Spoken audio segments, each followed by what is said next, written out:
नमस्कार, स्वागत है आपका हर खबर में। मैं हूं आपके साथ मोनिका गुप्ता। वक्त हो चला है कि दिन की 4 बड़ी खबरें हम आपको दिखाएं, जिनकी तस्वीर आपके सामने हम लेकर आएंगे। पहली तस्वीर आपको गुरुग्राम से दिखाते हैं, जहां किसानों ने जमीन अधिग्रहण को लेकर मोर्चा खोल दिया है।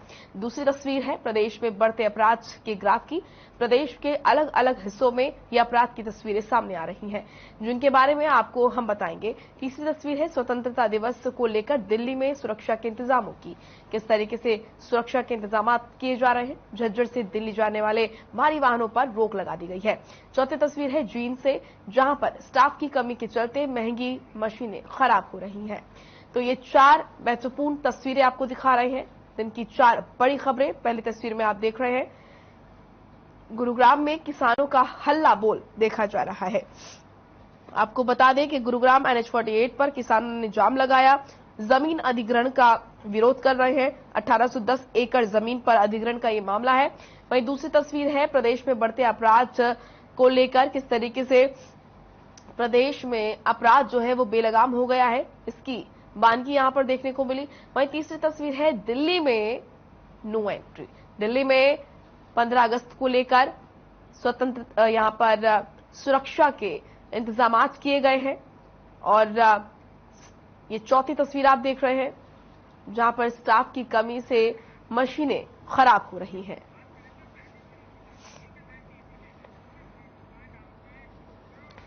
चलिए 4 बड़ी खबरों में बात करेंगे। सबसे पहले पहली बड़ी खबर की गुरुग्राम से है, जहां पर गुरुग्राम में नेशनल हाईवे 48 पर किसानों ने जाम लगा दिया।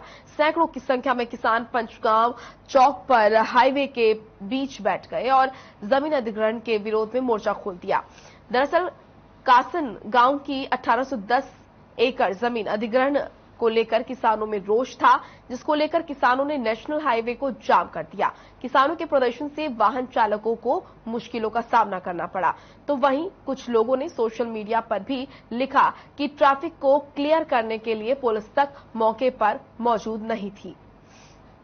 गुरुग्राम से है ये खबर। किसानों ने NH48 जाम किया। जमीन अधिग्रहण का ये मामला है और जिससे वाहन चालकों को काफी परेशानी हुई।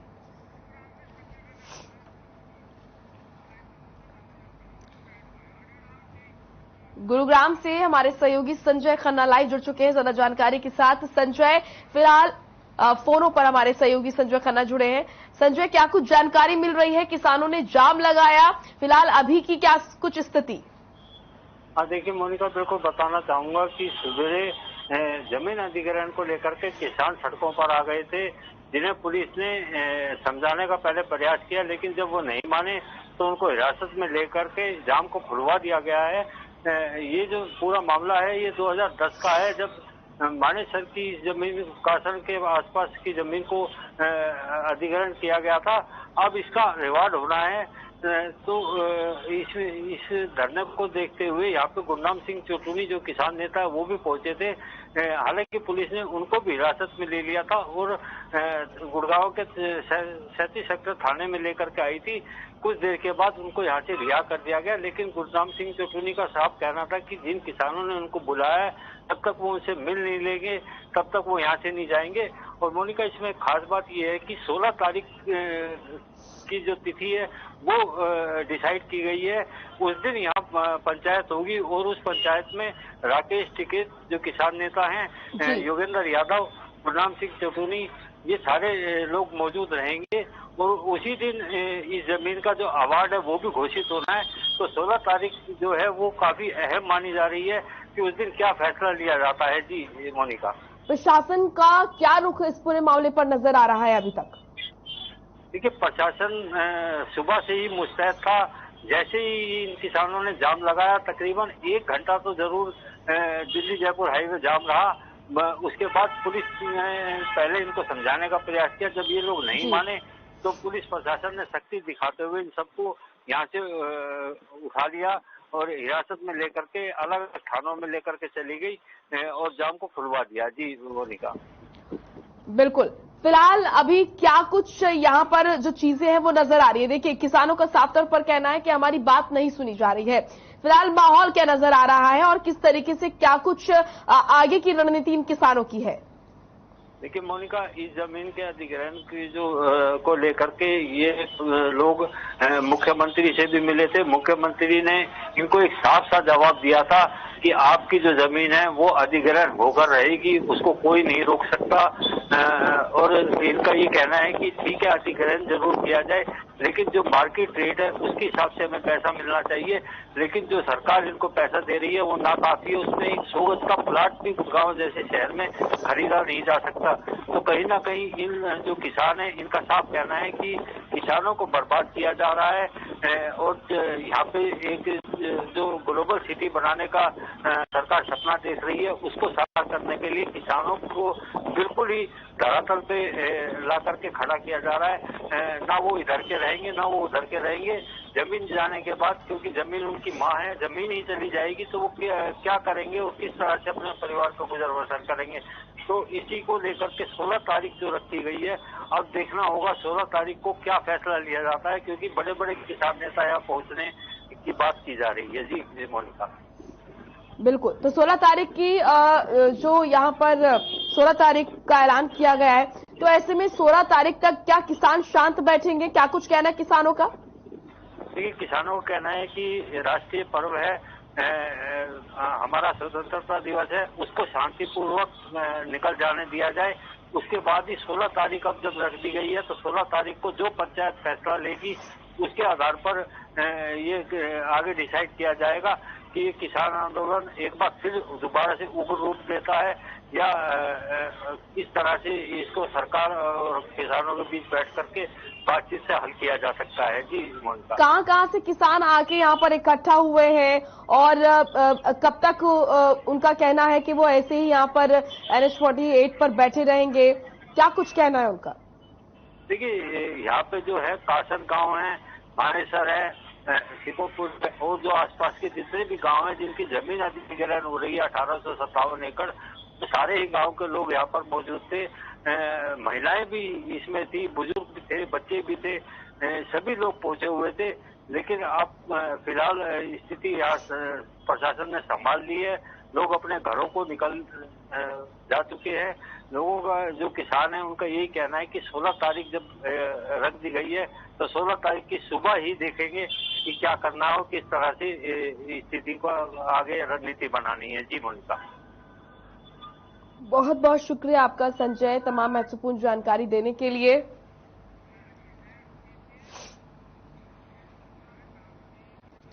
चलिए अब दूसरी बड़ी खबर का रुख करेंगे। झज्जर के गांव गिरधरपुर में उस वक्त अफरा तफरी मच गई जब पुरानी रंजिश के चलते 3 लोगों को गोली मारी गई। बताया जा रहा है कि गोली लगने से तीनों ही युवक घायल हो गए और इलाज के लिए उन्हें अस्पताल में भर्ती कराया गया। आपको बता दें कि गोली चलाने से पहले और वारदात को अंजाम देने से पहले हमलावरों ने फेसबुक के जरिए धमकी भी दी थी। जानकारी मिलने के बाद घटना स्थल पर पहुंची पुलिस पूरे मामले की जांच कर रही है। आपको बता दें कि आरोपियों को पकड़ने के लिए टीमों का गठन किया जा चुका है और आरोपी की तलाश भी की जा रही है। तो झज्जर का यह मामला बताया जा रहा है, रंजिश के चलते गोलियां चली हैं। गिरधरपुर में 3 युवकों को गोली मारी गई है। घायलों का फिलहाल इलाज अस्पताल में जारी है और पुलिस इस पूरे मामले की जांच कर रही है। तो बदमाशों के हौसले कितने बुलंद हैं झज्जर में, इसकी बानगी देखने को मिली। गिरधरपुर गांव के कुछ लड़के एक इंसिडेंट रिपोर्ट हुआ है जैसे 3 लड़कों को गोली लगी है। एक के टांग में गोली लगी है, एक खतरे से बाहर है। इसके अलावा 2 लोग जिनको पेट में गोली लगी है और आसपास के गांव के 3 लड़के जिनका नाम लिया जा रहा है अपने हमले में शामिल है और उन्होंने कोई आपसी रंजिश में कोई फेसबुक पे स्टोरी भी इशू करी है उनको मारने के लिए।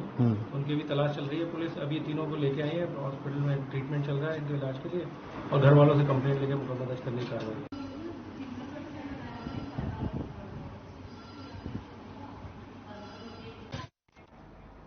भिवानी में शुक्रवार रात 2 गुटों में हुई फायरिंग से सनसनी फैल गई। वहीं घटना की सूचना मिलते ही भारी पुलिस बल मौके पर पहुंचा। सीआईए टीम के साथ साथ थाना शहर और थाना सिविल लाइन पुलिस प्रभारी भी मौके पर पहुंचे और हालातों का जायजा लिया। इस दौरान आधा दर्जन के करीब खोल भी बरामद किए गए और पथराव के कारण एक गाड़ी भी क्षतिग्रस्त हुई। फिलहाल पुलिस मामले की छानबीन कर रही है और मामले में आरोपियों को गिरफ्तार करने के लिए दबिश दे रही है। मामले में किसी को चोट लगी या नहीं इसकी भी पुष्टि कोई नहीं कर रहा, लेकिन पूरी रात इलाके में पुलिस की गश्त देखी गई। हालांकि स्वतंत्रता दिवस से पहले शहर के सबसे व्यस्ततम चौराहे के पास इस तरह की घटना ने सुरक्षा व्यवस्था पर भी सवालिया निशान खड़े कर दिए हैं।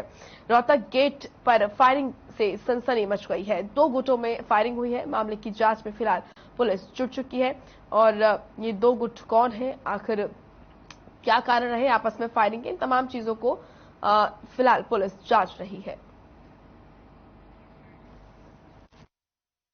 मिलेगी रोहतक गेट पे फायर हुए हैं, जिस सूचना पर पुलिस मौके पर पहुंची है और मौके पे 4-5 खोल मिले हैं, चले हुए कारतूस हैं जो रिकवर हुए हैं और अभी तफ्तीश जारी है। मुकदमा दर्ज करके नियमानुसार कार्रवाई अमल में लाएंगे। प्रधान जी के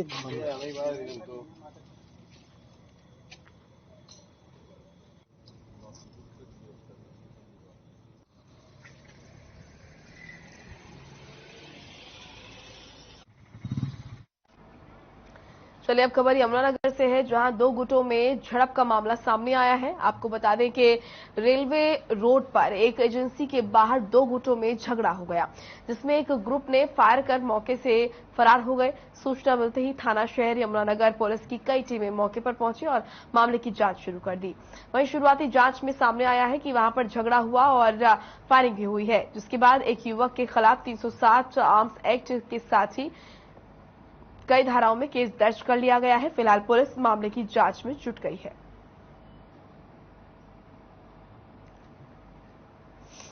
तो यमुनानगर का ये मामला है, 2 गुटों में खूनी संघर्ष हुआ। एक ग्रुप फायर कर मौके से फरार हो गया और मामले की जांच में पुलिस जुट गई है। इस पूरे मामले में पुलिस तफ्तीश कर रही है और पूछताछ कर रही है। 2 गुटों में खूनी संघर्ष देखने को मिला।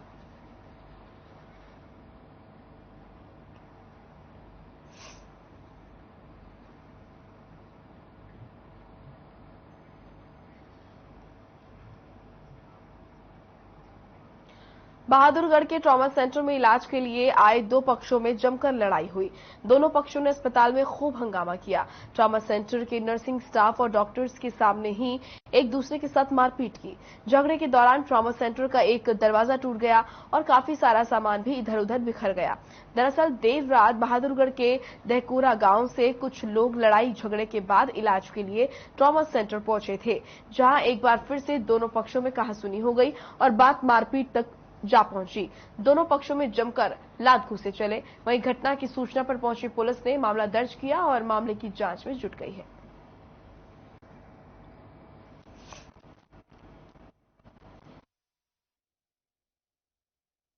यहाँ पे 2 पार्टी आई जो अपना गांव दहकोरा बता रही थी।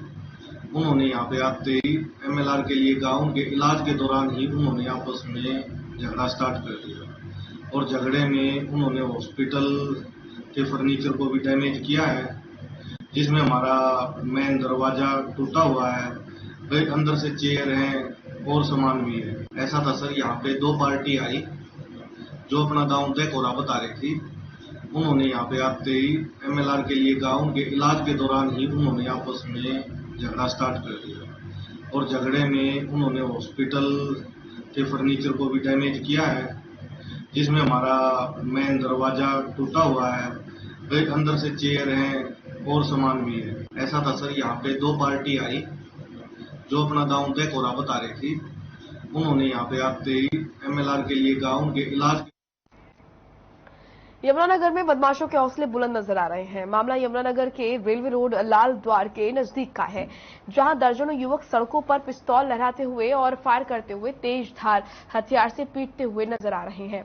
वहीं इस घटना का वीडियो भी जमकर वायरल हो रहा है। यमुनानगर पुलिस ने इसे पूरे मामले को गंभीरता से लेते हुए जांच शुरू कर दी है। तो सड़क पर लहराया गया तमंचा, ये तस्वीरें आप देखिए किस तरीके से खुलेआम तमंचा लहराया जा रहा है, हथियार लहराए जा रहे हैं और बिल्कुल भी खौफ शासन प्रशासन का इन बदमाशों के अंदर नजर नहीं आ रहा। भीड़ भाड़ वाले इलाके में खुलेआम किस तरीके से हथियार लहराए जा रहे हैं तस्वीरों में साफ देखा जा सकता है। सड़कों पर लहराया गया तमंचा, वीडियो सोशल मीडिया पे काफी वायरल हो रहा है। यमुनानगर का ये मामला है। बदमाशों के हौसले कितने बुलंद हैं, इसकी बानगी यहां पर देखने को मिली जब सड़कों पर तमंचा लहराया गया।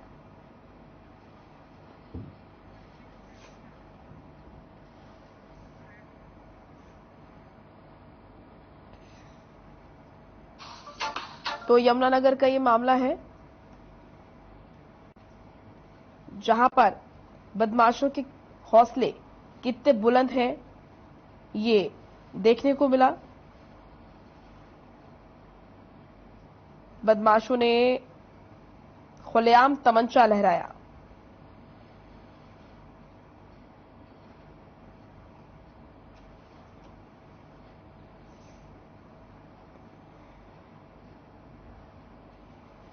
दर्जनों युवक सड़कों पर पिस्तौल लहराते हुए नजर आए, फायर करते हुए नजर आए, तेज धार हथियार से पीटते नजर आ रहे हैं। वहीं इस घटना का वीडियो भी जमकर वायरल हो रहा है।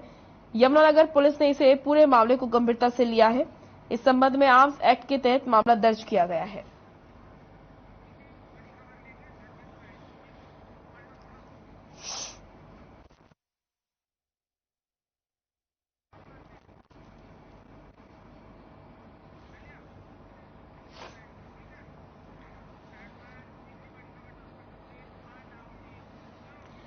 चलिए अब तीसरी बड़ी खबर है झज्जर से, जहां पर 15 अगस्त को लेकर सुरक्षा के व्यापक इंतजाम किए गए हैं।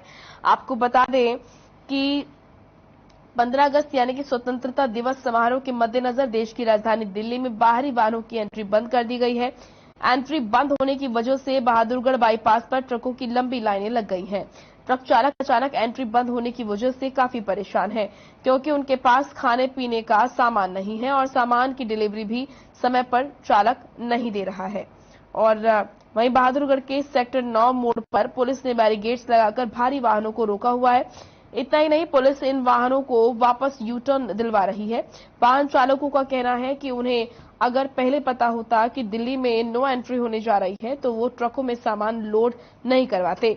जबकि इस संबंध में झज्जर जिले के एसपी वसीम अकरम से बात की गई तो उनका कहना था कि हर साल 15 अगस्त के मौके पर राजधानी दिल्ली में दिल्ली पुलिस से कोऑर्डिनेशन कर भारी वाहनों की एंट्री बंद की जाती है।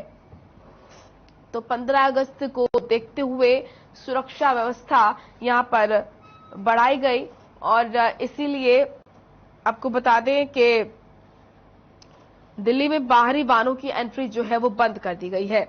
झज्जर से जाने वाले दिल्ली में जो वाहन चालक हैं उन्हें काफी परेशानियों का सामना करना पड़ रहा है।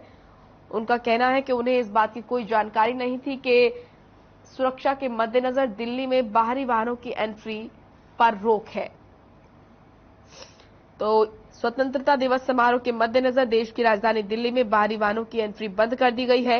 एंट्री बंद होने की वजह से बहादुरगढ़ बाईपास पर ट्रकों की लंबी लाइनें लग गई हैं।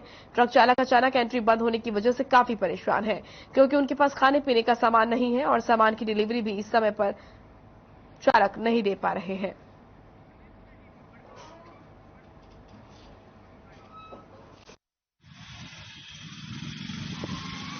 दिल्ली पुलिस के कोऑर्डिनेशन में हर साल ट्रैफिक डाइवर्जन और सुरक्षा के इंतजाम किए जाते हैं। तो दिल्ली बॉर्डर से लगते हुए जो हमारे थाने सदर बहादुरगढ़, लाइन पार, बादली सिटी बहादुरगढ़, निजामपुर बॉर्डर से स्टार्ट करके और नीचे हमारा ढांसा बॉर्डर तक कंबाइंड नाके, रात भी हम लोगों ने नाकाबंदी और चेकिंग कराई। मुझे वहाँ पे जाना था, ये अपना Mundka industrial area e-com company में। तो सर यहाँ में आ गया था 4:30 बजे। 4 बजे सर अभी खड़े हैं और सुन रहे हैं 11-1 बजे खुलेगा जाम। तो बोल रहे खाना पीना तो अभी कुछ हुआ नहीं। हम आया तो सर हमने जाना है पीरा गड्डी, रात के 11 बजे का खड़े यहाँ बहुत परेशान हो रहे हैं। परेशानी खाना पीना सारा सोता बताओ इनके करा। अरे भाई सब मालिक पैसा देता को नहीं, हम के करा बताओ।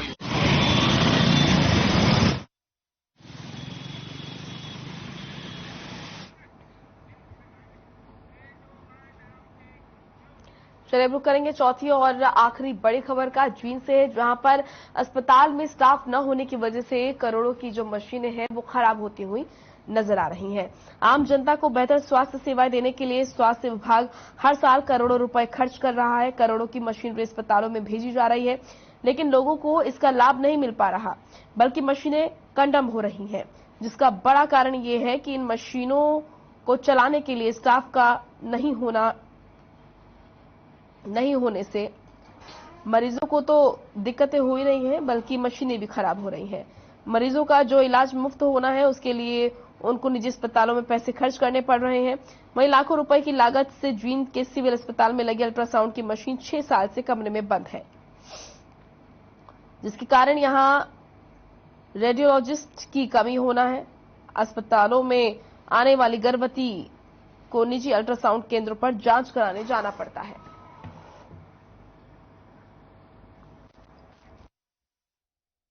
जी देखिए, मैं बताना चाहूंगा आपको कि जो सिविल हॉस्पिटल में सरकार की तरफ से सुविधाएं उपलब्ध करवाई जाती हैं, वो हमारे पास जो इंफ्रास्ट्रक्चर है वो भी सरकार उपलब्ध करवाती है, और जो हमारे पास पोस्टिंग है डॉक्टर्स की, वो भी सरकार की तरफ से चंडीगढ़ से डॉक्टर्स अपॉइंट किए जाते हैं और फिर भेजे जाते हैं। तो हमारे पास जो है लगभग 5 वर्ष पहले जो है वो डॉक्टर मंजुला थी, जो कि रेडियोलॉजी डिपार्टमेंट में ट्रेंड थी, वो अल्ट्रासाउंड करते थे। उसके पश्चात लगभग 5-4 साल का जो समय निकला, उस दौरान कोई भी रेडियोलॉजिस्ट नहीं था, जिसकी वजह से जो हमारी मशीन थी उनको हम लोगों ने लॉक एंड की के अंदर रख दिया, ताकि उन मशीनों का किसी तरह से कोई दुरुपयोग या मिसयूज भी ना हो। जींद से परमजीत हमारे सहयोगी जुड़ चुके हैं लाइव ज्यादा जानकारी के साथ। परमजीत, यहां पर करोड़ों की लागत से मशीनें अस्पतालों में लाई जाती हैं और वो खराब इसलिए हो जाती है क्योंकि स्टाफ की कमी है, तो ये जिम्मेदारी किसकी है यहां पर स्टाफ की कमी ना हो और लोगों को इलाज मिल सके? अच्छा, बिल्कुल, देखिए 6 साल से जो है अल्ट्रासाउंड की जो मशीन है वो बंद पड़ी है, क्योंकि जो उसको चलाता है डॉक्टर रेडियोलॉजी, तो वो डॉक्टर है नहीं यहाँ पे, और 6 साल से डॉक्टर की काफी कमी है। देखिए पहले 58 पोस्ट सिविल विभाग के जाए तो, और 15 डॉक्टर हैं, तो तमाम तरह की जो सुविधाएं जो पब्लिक को मिलनी चाहिए थी वो नहीं मिल पाती, और जो गर्भवती महिलाएं अल्ट्रासाउंड करवाने आती हैं तो उनको काफी परेशानी का सामना करना पड़ता है, क्योंकि यही सरकारी हॉस्पिटल में अगर वो फ्री जो अल्ट्रासाउंड होता है, लेकिन बाहर उनको जो है धक्के खाने पड़ते हैं, क्योंकि लगातार से जो जींद के जो सीएमओ है मंजू कादयान, उनका कहना है कि हमने जो है अभी उनकी साफ सफाई करवा के मशीन को रख दिया है, और अभी जो है नए डॉक्टर आने की उम्मीद है, क्योंकि अभी जींद में 60 से ज्यादा डॉक्टर जींद जिले को मिले हैं। वो तो देखिए अभी ज्वाइनिंग उनकी नहीं हुई है, लेकिन फिलहाल जो है मरीजों को काफी परेशानी का सामना करना पड़ता है। जी, आखिर इसके पीछे जिम्मेदार किसको माना जाए? क्योंकि जिस तरीके से सरकार की तरफ से मशीनें तो लाई जाती हैं और ये भी कल्पना की जाती है कि जो लोग हैं, जो गरीब जनता है, उसको अच्छा इलाज मिलेगा, लेकिन मशीनें आप ला रहे हैं अस्पताल में, स्टाफ नहीं है, तो मशीनों का काम कैसे चलेगा? कैसे लोगों तक उसका लाभ पहुंचेगा? देखिए 6 साल पहले डॉक्टर मंजुला थी यहाँ पे, तो वो अल्ट्रासाउंड करते थे, लेकिन अब वो रिटायर 6 साल से कोई भी डॉक्टर यहाँ पे नहीं आया है। या जो उनका नजदीक जिला होता है वहाँ अपना ट्रांसफर करवा लेता है, लेकिन जींद के हालात अच्छे नहीं है हॉस्पिटल के, क्योंकि लगातार जो है यहाँ पे देखिए अभी जो सरकार ने जो है ठेका प्रथा खत्म करके कर्मचारियों को कौशल रोजगार के टैक्स जो नौकरियां दी थी उसको भी देखिए आप, अभी कुछ कर्मचारी ऐसे हैं जिनके तो अभी लिस्ट में नाम ही नहीं आए हैं, क्योंकि सरकार ने जो आउटसोर्सिंग कर्मचारी को उसमें तब्दील किया गया था कौशल रोजगार निगम में, तो उसको लेके भी काफी जो है यहाँ जो कर्मचारी है वो धरने पर बैठे हैं और आम जो लोग हैं वो परेशान है क्योंकि उनको प्रॉपर तरीके से डॉक्टर नहीं मिलते और इलाज भी नहीं मिल पाता, जिसके कारण जो है मरीजों को काफी परेशानी का सामना करना पड़ता है क्योंकि देखिए दवाइयां भी पूरी उपलब्ध नहीं हो पाती, मरीजों को बाहर से दवाई लेनी पड़ती है। बिल्कुल, बहुत शुक्रिया आपका परमजीत तमाम महत्वपूर्ण जानकारी देने के लिए। तो लोग काफी परेशान हैं, अस्पतालों में मशीनें तो ला दी जाती हैं लेकिन उन मशीनों का इस्तेमाल करने वाला कोई नहीं है, ना ही डॉक्टर्स हैं, ना ही और कर्मचारी वहां अस्पताल में मौजूद है, जिससे कि जो करोड़ों की लागत से यहां पर मशीनें लाई गई हैं वो खराब हो रही हैं और आम जनता को भी प्राइवेट अस्पतालों का रुख करना पड़ रहा है। चलिए फिलहाल इस बुलेटिन में इतना ही। आप देखते रहिए हर खबर। नमस्कार।